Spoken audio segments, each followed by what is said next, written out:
আসসালামু আলাইকুম। ভালো আছেন? ভালো আছেন? এখানে কি করেন? রোদটা পাইতেছেন? রোদটা পাইতেছেন? 2 মিনিট কথা বলি। এ বাচ্চা কার? আপনার?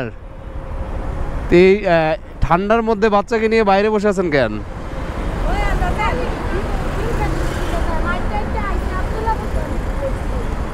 আব্দুল্লাহপুর থেকে আসছেন এখানে?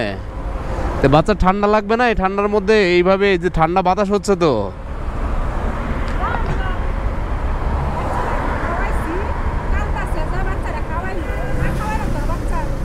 না, আমার ছেলেও এতটুকুই, সেজন্য আমি দূর থেকে খেয়াল করে দাঁড়ালাম যে এতটুকু বাচ্চাকে এখানে নিয়ে বসে আছে কেন। ও ঠান্ডা লাগবে তো, ঠান্ডা জ্বর আসবে তো। আপনি কিছু এই যে চাদরটা দিয়ে আপনি নেন, কোলে নেন। কি কোন? না না, এটা করেন না, ও বাচ্চা না, ও তো বলতে পারবে না ওর অসুস্থতা, বুঝেন নাই? ওকে ঢাইকা চাদরের ভিতরে নেন। কি অবস্থা আঙ্কেল? এই যে থাম থাম। ওকে টাটা। ওকে সাবধানে রাখেন, ঠান্ডার মধ্যে এইভাবে বসায় রাখেন না।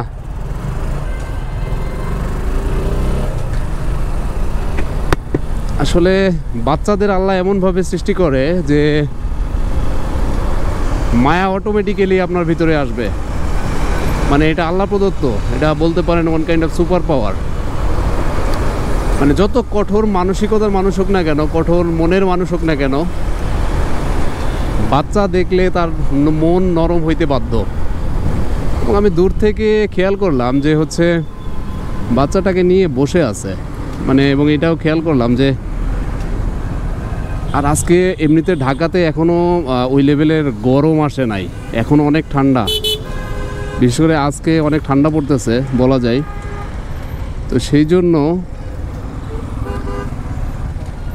আমি আবার খেয়াল করলাম যে হচ্ছে এই অবস্থায় রাস্তার পাশে বসে আছে কেন, কয়েছে রোদটা পাইতেছি, একটা পাতলা টি শার্ট পরে। যাই হোক, বাচ্চাদের নিয়ে সতর্ক থাকা উচিত, কারণ ওরা তো এখনও অনেক ছোট, কথা বলতে পারে না এখনও।